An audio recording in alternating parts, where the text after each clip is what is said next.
एक व्यक्ति कर्ण पिचासनी की सिद्धि कर रखा था और रहता था नर्मदा नदी के तट पे।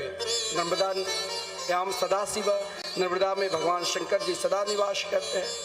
तो उन कर्ण पिचासनी की सिद्धि करने वाले ने अपनी देवी से कहा तुम्हारी ताकत नहीं, क्योंकि देवी ने कहा तुमने ना जाने युवावस्था से लेकर वृद्धावस्था तक मुझे बहुत परेशान किया, हर समय तुमने मुझे आवाहन करके बुला लिया, अब तुमको वही लोक जाना पड़ेगा जिस लोक में मैं रहती हूँ।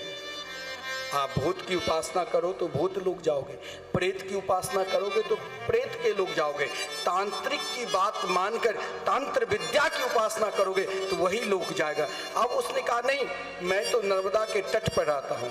बोले तेरा मृत्यु, तुम दूसरे को भविष्य बता रहे हो, लेकिन तेरा भविष्य केवल मैं ही जानता हूँ। कहा ऐसा हो ही नहीं सकता।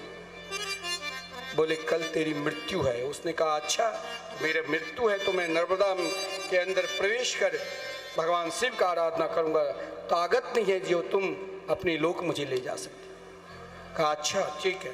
अब एक दिन पूर्व ही उनके मन में इच्छा हुई, चलो कुछ देर के बाद नर्मदा जी में स्नान करने के लिए जाएंगे।